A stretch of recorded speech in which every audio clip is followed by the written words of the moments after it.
Bom, convidar o PC, Paulo César. Paulo César formou em 2000 também, mesma turma, mas em Geologia, no Rio Grande do Sul. Então, hoje é o nosso chefe de departamento de Geologia e vai falar um pouco sobre a aplicação de ferramentas digitais na área de milênio. Turma do milênio.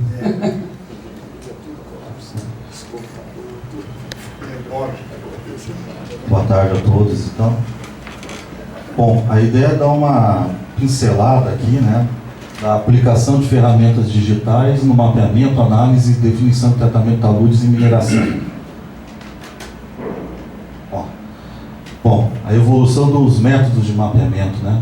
No passado, os dados de campo eram coletados e tratados de maneira praticamente manual, utilizando aí cartas topográficas, fotos aéreas da região, a bússola, né, que continua ainda indispensável, e cadernetas de campo. Com o advento aí das tecnologias digitais e a sua evolução, a utilização dessas ferramentas durante o mapeamento, desde a fase de campo até o tratamento em escritório, tornou-se cada vez mais comum.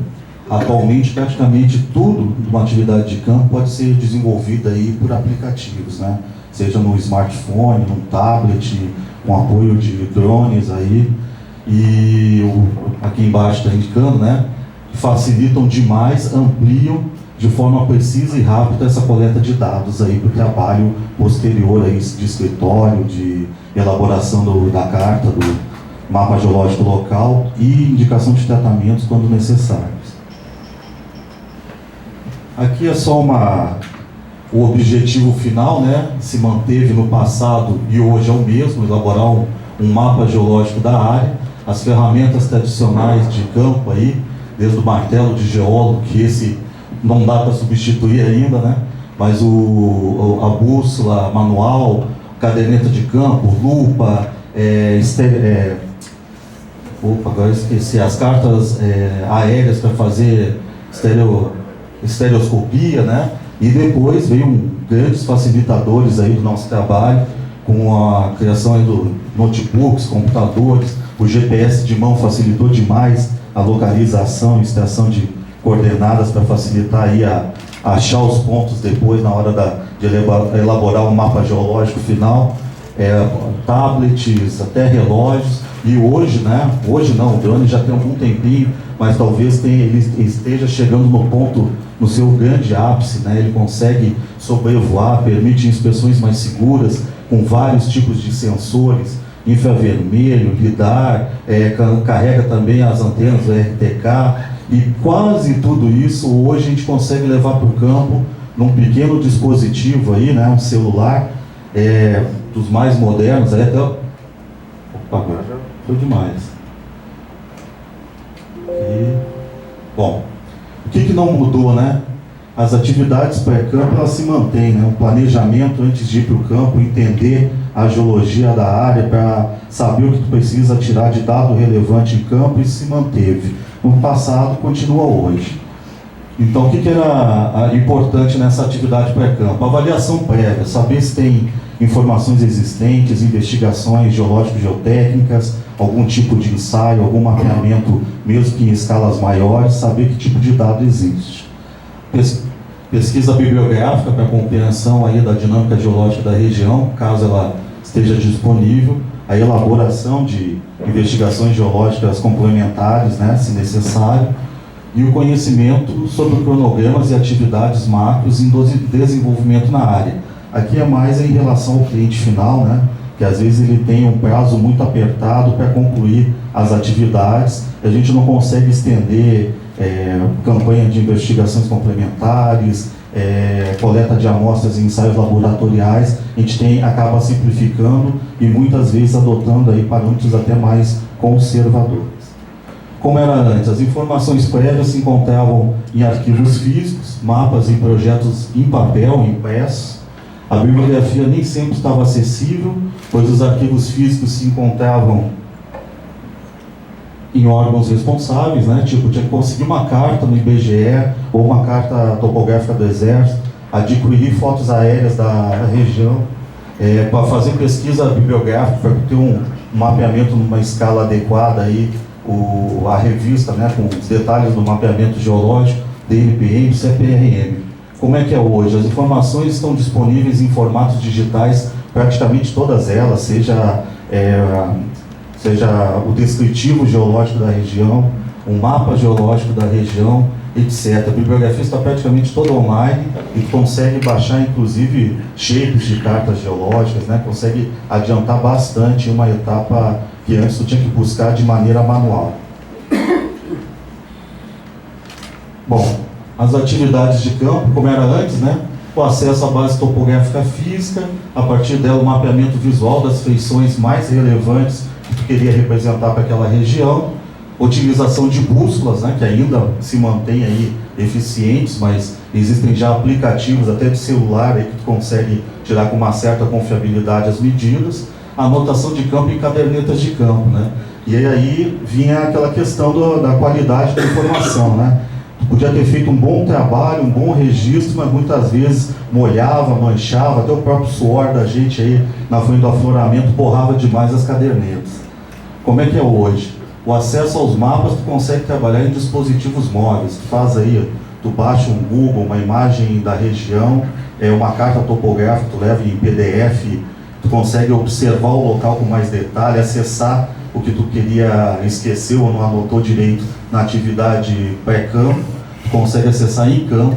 A medição feita por aparelhos de escaneamento, tu consegue digitalizar uma série de feições, a anotação dos dispositivos no próprio celular, aí tem um monte de aplicativo que tu consegue marcar contatos geológicos ao longo dos pontos que tu está fazendo no próprio tablet ou celular, né? O levantamento aerofotográfico através de drones, né, o que facilitou demais aí a inspeção, um sobrevoo, uma visão privilegiada de um ângulo que de maneira segura tu consegue, que antes tu teria que se pendurar e às vezes não é possível, a segurança do trabalho não permite, né? Obviamente, ninguém entra em risco, mas o drone permitiu essa nova visualização, tirando fotos, fazendo filmagem, e aqui estão alguns dos programinhas que a gente pode usar aí para fazer esse tipo de mapeamento, né? Primeiro, mapeamento direto em campo, aí trazendo já em dado digital, Avensa, FieldMove, Clino, etc. E aqui no caso, havendo uma boa cobertura de dados, de operador de telefonia móvel e internet, tu consegue mandar isso direto para a tua base de dados numa nuvem, e alguém no escritório ou à distância, o próprio cliente, pode acompanhar aí quase que em tempo real o que vem sendo desenvolvido naquela área em termos de mapeamento, elaboração de cartas, né, seções geológicas, tudo através da nuvem aí que vai sendo alimentada por quem está em campo para a equipe de escritório. Aqui um exemplo mais atual aí das tecnologias, né? O drone aí com seu sensor LiDAR, RTK e alguns aplicativos, aqui no caso é um escaneamento estacionário, né? Que está num tripé aqui e consegue fazer escanear toda aquela área, pode ser aplicado também para taludes aí, já tem alguns aplicativos aí que estão sendo comercializados aí, principalmente por empresas do exterior aí, que faz essa digitalização, esse escaneamento da superfície e tu consegue implantar lá, tirar medidas, já lançar, classificar o tipo das paredes de fratura, se é lisa, áspera, e inclusive para escavações subterrâneas também. Aqui um exemplo clássico, praticamente um iPad adaptado, né? A prova d'água, a prova de choque emborrachado, com uma câmera aqui de alta resolução para captar as imagens da frente de escavação, e o cara aqui de maneira prática, ele vai tirando as medidas, já vai plotando no estereograma e avaliando aí possíveis rupturas potenciais, cunhas potencialmente instáveis aí. Bom, como é que era antes, né? Pegava aqueles dados de campo, vinha com aquele monte de medida, ponto da carta topográfica, tinha que digitalizar tudo, ou jogar no estereograma aqui, fazer as análises, implantar ponto, lançar polo, fazer um mapa de contornos, né? Aí utilizando aí o papel milimetrado, a folha do overlay aqui do diagrama, papel manteiga, né? Régua e transferidor. Como é que é hoje? Tu já chega com os dados praticamente tudo digitalizado, aplica aí no software, lança aí num DIPS da vida, aí já aplica, já faz a análise. Hoje a análise é muito mais rápida, mais prática de fazer, faz uma avaliação aí, monta o teu modelinho de bloco lá, ou de cunha potencialmente estável, já implanta nele todas as cargas de operação, tudo que tu precisa para estabilizar e chegar na melhor solução, atendendo os fatores de segurança usuários. Aqui no estudo de caso, é uma área que ia ser implantada aqui, a gente aplicou praticamente quase todas essas ferramentas digitais que eu falei aqui. Aí uma obra de escavação e contenção para um novo ramal TCLD. A área alvo aqui, ela já tinha um histórico de rupturas aqui, cunhas potencialmente estáveis que já haviam caído, né, deslizado aqui. A região é muito íngreme aqui para implantação. Eu tinha que fazer uma escavação aqui para passar para o TCLD. Então, do lado eu tinha uma montanha íngreme, do outro lado eu tinha um reservatório. O prazo era exíguo, como eu falei, para a execução das obras e sem espaço físico remanescente para obras posteriores. Ou seja, aqui é um modelo que foi elaborado, tem uma escavação, solo grampeado aqui, contenção da parte superior do talude, a implantação do TCLD, e uma das bases dele já não tinha mais terreno natural para ser apoiado. Precisava haver uma recomposição aqui. Em função do prazo, foram estudadas várias alternativas e se optou por uma recomposição atirantada. Foi feito o mapeamento aí de campo, né? Aqui é o field move aqui que a gente utilizou aí para marcar os pontos, tirar medidas e já trazer de maneira mais rápida e avançada, digamos, para o escritório, para o serviço de pós-campo, e fazer o mapa e a seção. Aí a sequência clássica, né? O mapa geológico deu origem à seção geológica com as informações e investigações existentes, foi feita uma análise cinemática com os dados coletados em campo, se avaliou as principais rupturas e feições que eram estabilizantes e que se mantinham, permaneciam ali sistematicamente no maciço rochoso.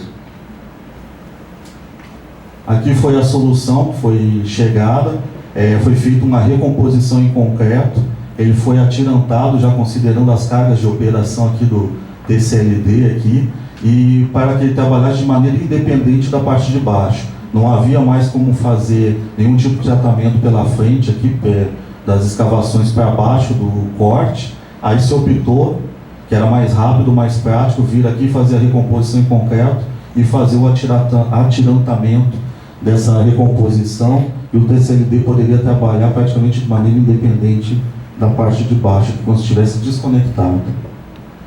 Aqui daí, mantendo aí a diretriz da Red 5 de trabalhar com inovações tecnológicas, né?